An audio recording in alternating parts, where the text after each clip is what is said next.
Hello. So this video is kind of an extension of my video about woke ideology. Call it a part two, call it an extension. I also think it is just in the sake of fairness to balance things out a bit. Um, and yes, to indicate that I do try to be consistent. Um, that's not to say that the criticism is always necessarily level, like, oh, I've criticized this side on that, so I better hurry up and criticize the other side on this. I just try to be consistent in terms of not letting either side off the hook, so to speak. Um, that doesn't mean I'm right about everything. That's just my own position. I try to be consistent. So, I made the video criticism woke ideology, and I stand by every aspect of that. I still believe that people like Peggy McIntosh, Robin DiAngelo, and other left-wing academics have a lot to answer for. Not that they would see it that way, they would be proud of their achievements, but I think they've created a very, very, very toxic situation with the sort of ideology that they've promoted, and it's very sad and very frustrating. But there are some things, as I see it, with the political right in which they have made mistakes in the response to progressives. To be clear here, I'm not just going to go through a list of areas where I disagree with the right. There's a lot of areas I disagree with the right. I'm trying to think more in terms of what they've done wrong, as I see it, in terms of the response to woke ideology. Probably the most obvious thing to me, um, and again, like the last video, I'm not talking in generalized terms. I'm not saying all right-leaning people, just as the last video was not about all left-leaning people. But the most obvious one comes down to one man, Donald Trump. Um, I really think that self-respecting conservatives and right-leaning people do themselves no favors by continuing to doggedly support the disgraced former president. And there comes a point when you have to stop clinging on to conspiracy theories and just accept the reality. And the reality is that pretty much all those legal claims were thrown out. If there was anything to them, I think at least some of those courts would have found something in it and continued pushing it. If that was the case, then, feel free to point that out. But as far as I know, none of those legal claims were taken further because there simply wasn't enough evidence. Um, and this matters because the whole narrative of pretty much everything that happened leading up to the attack on Capitol Hill was that the election was stolen. And instead of actually focusing on the coronavirus, Trump spent those critical months just fighting election claims instead of doing his job as president. Um, which is another reason I think his legacy is deeply tarnished. But this is the thing. I have seen people who I know are intelligent people. They're educated people, and I really think they let themselves down by really endorsing the personality cult around Donald Trump. Now, I've used this term a few times. I guess I have a responsibility to explain what I mean by it.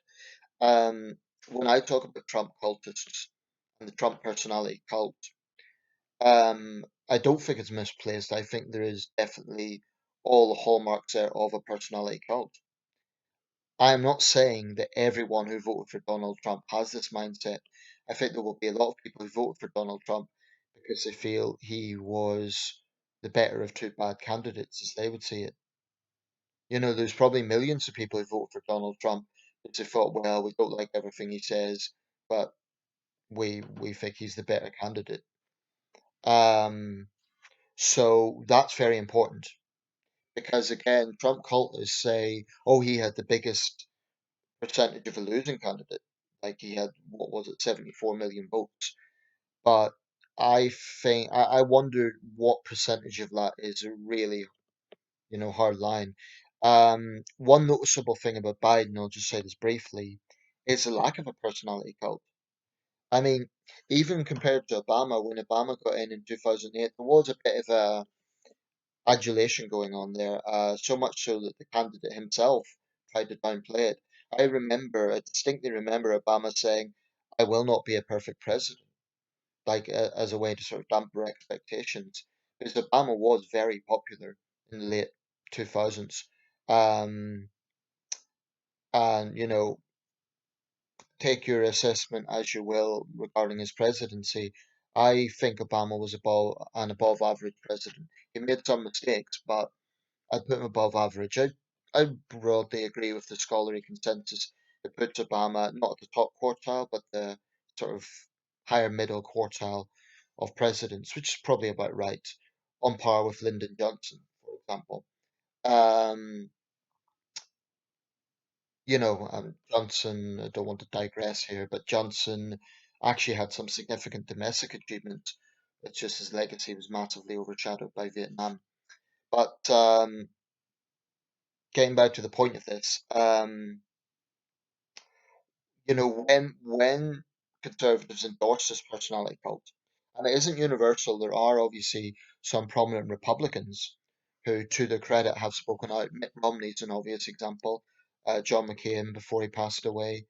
Um, there are some who done the right thing in the end, but they took a long time about it, like Mike Pence and Mitch McConnell. But in condemning Trump. Although I think McConnell voted against impeachment. The problem with the impeachment thing was it martyrizes Trump. I'm not sure that that's.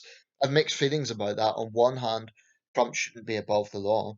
On the other hand, it martyrizes him, so it might not be good politics. But here's the thing.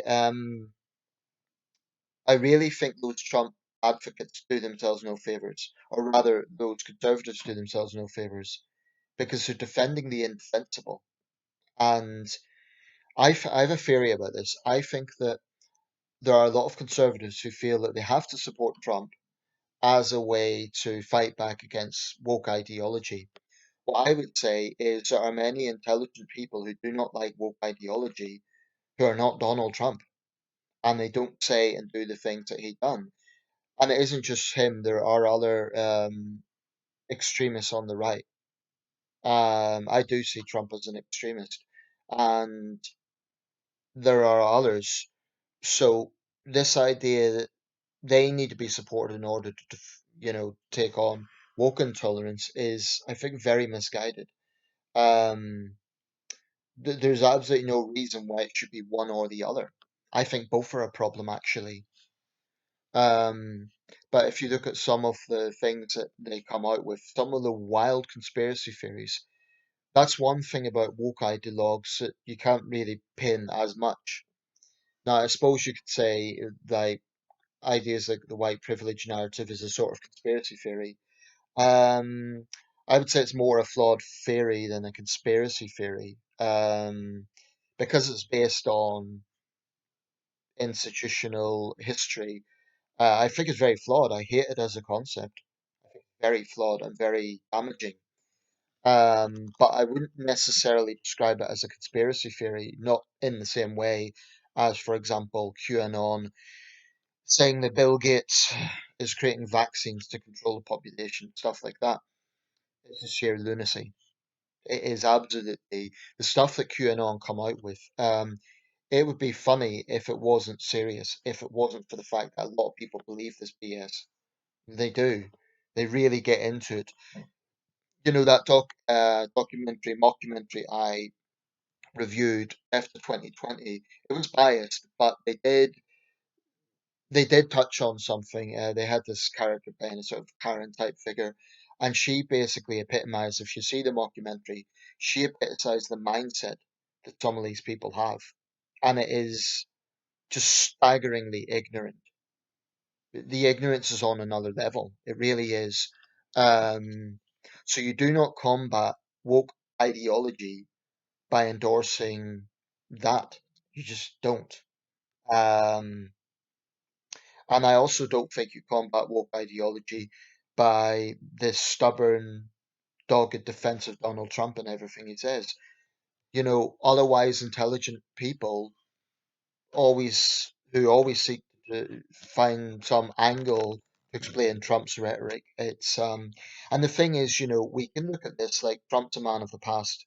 I want to see it that way, but my my feeling is he will be around for some time. He probably will try to run again in 2024. So unfortunately, he's not gone. Even if he loses in 2024, he's going to be a big noise for a long time. Fortunately, that's why it's still relevant to talk about him. Um, but like I say, Biden, I don't think has the same personality cult because he may have had the biggest popular vote in US history, which is incredible, 81 million votes. Let's not forget that. 81 million votes. But with Joe Biden, there just isn't a Biden cult, not in the same way. There is, like any candidate, there's a base, there's enthusiasm, there is people who think he's a decent man, but I just don't see the blind praise of Joe Biden as there was, definitely not with Donald Trump, but not even with Barack Obama. And I think that's a good thing. My whole life I've been wary of personality cults, so I think if there is a sort of normal reaction to Biden, there's going to be one or two things. There's going to be those on the right who will inevitably criticize him. They're coming out with something today, which is apparently, I didn't see this, but apparently he said something about culture, and they're framing that as a way of downplaying. This was in relation to China, as a way of downplaying the Uyghur concentration camps. If Biden was using culture as any sort of defense, that's disgraceful, and he should get heat for it. But I would honestly take anything that Trump supporters come out with a pinch of salt because they are definitely prone to distortion. The fact of the matter is, Joe Biden's been speaking out about human rights long before Trump ever got into politics. I don't believe that Donald Trump cares about human rights. This is a man who's defended torture. They also conveniently ignore the fact that Donald Trump said early on he thought those camps would be a good idea. These are things that Trump supporters ignore. Um, I've never shied away from my criticism of Trump, but it isn't just about Trump. Okay, that's a that's a big, big thing because I really think they do themselves no favors by doing that. The problem is American conservatives are in quite a difficult position because people like Mitt Romney are going to be polarized now. They'll still be Republicans, they will still have conservative views on things, yet Trump has kind of hijacked the party. So any moderate Republican that wanted to run in 2024 just won't get the support. They'll be drowned out by the Trump cultists, by these dogged, blind supporters of Trump who will defend him no matter what. What was it he said? I could shoot someone in Times Square, no one would care. And that isn't even a joke. I think he would get away with it. Um, because his supporters are so brainwashed and so doggedly dismissing of every critique as, oh, it's the mainstream media. It's all fake news. They're just incapable of any critical thinking. I've really no respect for it. Um, they're just as stubborn as woke ideologues. They really are. Um, but there's other areas I think conservatives have made a mistake. Um, on the issue around Black Lives Matter and police brutality, whilst conservatives now are saying that we feel your pain and it was terrible about George Floyd and so on, um, it is irrefutable that too often, when there are examples of police brutality, there are conservatives who have this knee-jerk reaction of defending the uniform, no matter what. That doesn't sit well with me because I think that officers who abuse their power, I think that's despicable. When it comes to the police, I've always made the caveat they're in a difficult job. They face real dangers, and they are human beings in the end of the day. They're under stress just like everyone else, more stress actually. But there is no excuse, there's never an excuse for an officer abusing his or her power. And I think in America in particular, that is a serious problem. I do think there is this kind of mentality of cops can do as they please.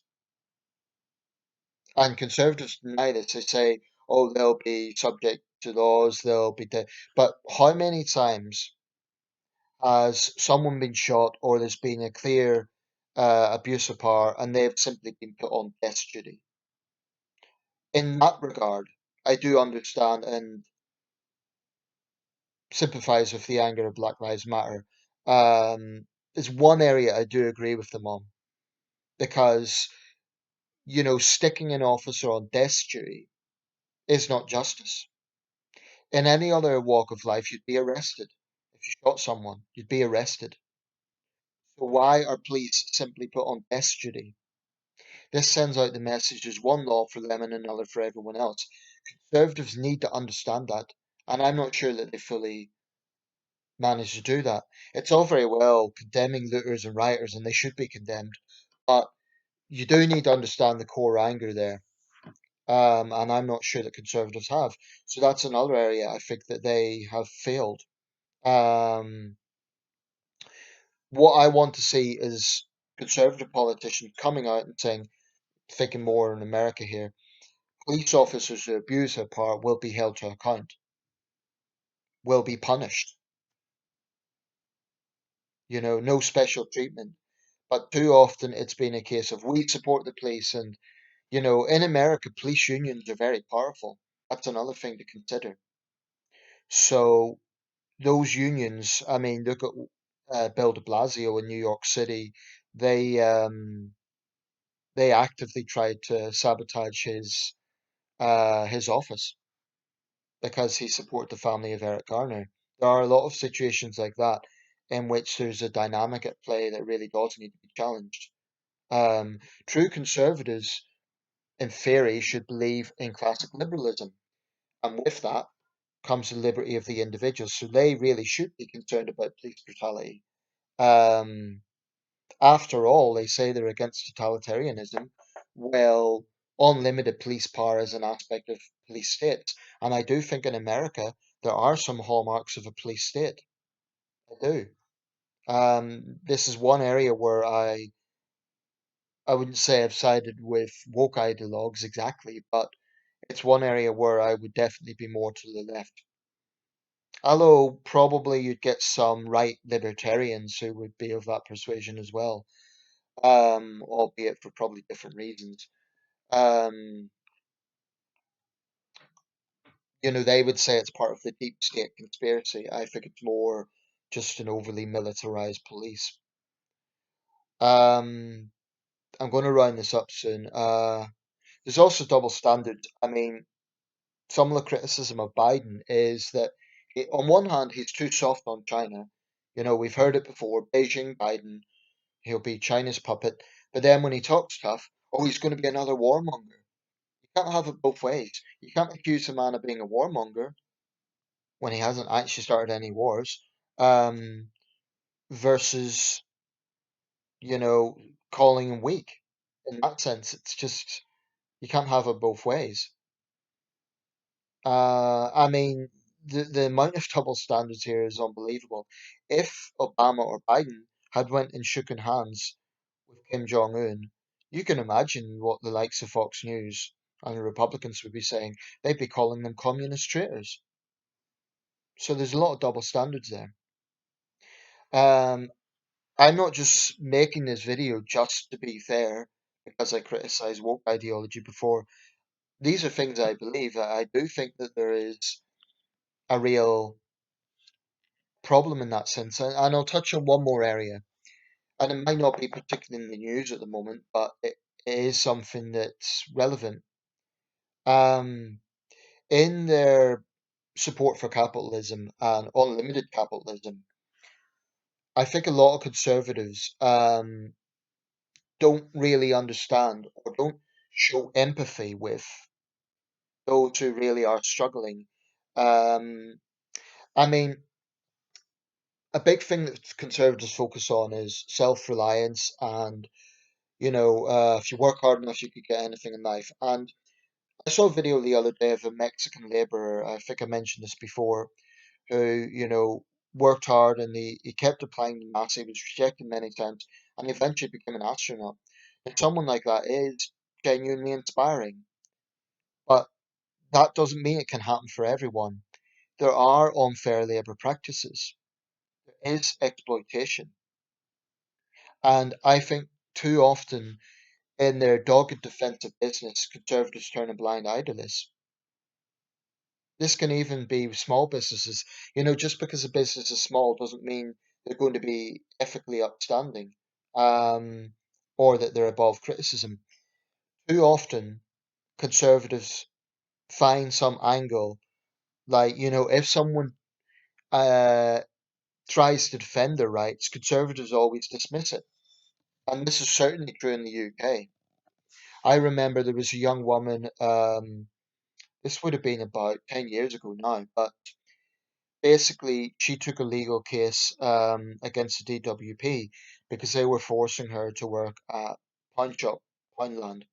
Now, the likes of the Daily Mail came out, lambasting this young woman, really vilifying her, saying that she was a rich kid who felt she was better than the work and all this sort of stuff. All she was saying was, pay me for the work. Now, if you know anything about the DWP and workfare programs, if you're sent on to one of those sort of assignments, one of those work placements, you're not paid for it. You get the universal credit, or as it would have been then, the job seekers allowance. But that doesn't work out at the sort of hours that you're actually expected to do. I've been through this, so I know what I'm talking about. Um, so I thought it was despicable how the Daily Mail tried to stir up resentment against her, like she's, you know, oh, how dare she to stand up for her rights? Because fundamentally, that's what she was doing. She was saying, I refuse to be exploited, because that's what it was. They were basically saying, we're giving you this job seekers allowance, but you have to do this job, and you're not going to be paid for it. People who say, "Oh, what are they complaining about? They get free money." They don't know what they're talking about. They really don't. And more often than not, it's conservative people. So I do think that there is a fundamental lack of empathy a lot of conservatives have with people who are struggling. Again, with the homeless, conservatives often say, "Oh, well, they made bad life choices." There is. I don't think conservatives always do themselves a favour. In the UK context, May famously said, we're the nasty party, or we're seen as the nasty party. Cameron tried to put this compassionate conservative image. I think he failed because, the austerity measures he was taking in 2010, 2011 were so unbalanced. So I think conservatives don't understand the optics of this. What people see is they see bankers getting never-ending bonuses, and yet people who are struggling being punished even more. I think conservatives have failed to see the optics on that, and they have been the government in this country for coming up to 11 years now. And in the States, it's just the same. American conservatives, with perhaps a few exceptions, I think they just have no sense of understanding or sympathy for the poorest in society. Now, they would say that the only way to help them is by capitalism and by helping business, but that is not the reality. Um, there's a lot of things that need to be considered, and these are complex issues. I'm not suggesting they're not, but yeah, I would say that is definitely an area where conservatives have failed. They fail to show that there is a fundamental empathy or compassion there with those on the absolute margins of society. Now, it might well be that in the UK, the Labour Party, or in the United States, the Democrats have utterly failed. You could point to poverty in Democrat-run cities, for example. So I'm not saying the left is any better, but the left have been quite effective at portraying conservatives as callous, as heartless. And conservatives have failed to counter that. That's my point. I'm not saying the left is better. Although I will say that the conservative opposition to the minimum wage it's something I've never understood. Maybe I'm ignorant, who knows? I'm not an economist, maybe I'm wrong about this, but I fundamentally think if someone puts in their time and effort in labour work, They should be paid fairly for it. Surely that's not a radical idea. Surely that's a reasonable proposition. So conservatives oppose a minimum wage because they say it's bad for business. I've even seen this bizarre argument that it's bad for workers. I can't comprehend how that could be the case. Like, if someone is paid a fair wage, that's bad for them. I mean, I'm not an economist, maybe I'm ignorant about this, but I don't understand the logic with that. I really, really don't understand how you could argue that theoretically an employer paying someone as little as a few dollars or a few pounds is better than paying them a legally guaranteed minimum wage. No, I can't get my head around that. It's seems preposterous. Um, so conservatives' opposition to that just says to me that they begrudge those at the bottom of the ladder getting a bit of support, getting a bit of security. That's what it is. That's what the minimum wage is. Because without it, an employer could pay as little as they want. And then conservatives say, "Oh well, they're not forced to work there. That they know full well that it isn't easy for people to just quit. It's so their defensive exploitation or their opposition to the minimum wage is something that I have a problem with. So in those sort of areas, I could even talk about the gun issue, but maybe that's getting more into domestic American politics. Whereas, and I guess the context with that is deeply entrenched in American culture. So politically, that isn't. I think they're wrong, but politically, it's not necessarily foolish because it makes sense. If you are a conservative politician in West Virginia, you're obviously it's going to be sensible to come out with a strong pro-gun position. I think it's a very bad thing because I think the lack of common sense in America's gun situation is insane. I think the fact that someone could bring a loaded firearm into a coffee shop or movie theater is insane. Um, and this is one area I think again conservatives are dead wrong about the dogged defense of that. Although there'd be some more responsible conservatives would recognise that there has to be some measures. The hardliners would basically, their view is we have the right to bear arms, there should be no rules. That's basically their view. Um, it's not only reckless, it's also stupid and callous. I would say it's callous. Callous towards victims of gun violence. But anyway, I'm branching out there. Politically, maybe it's not so foolish. So maybe that's digressing from the point of this video. But yeah, those are all areas I think conservatives have got it wrong. The dogged defense of Trump. Um, I should say too many conservatives here. There are exceptions. The dogged defense of Trump. Um, their failure to distance themselves from the Trump cult and conspiracy theories. Some have, not enough have. Um, their their failure to counter the left wing narrative that they lack compassion and sympathy.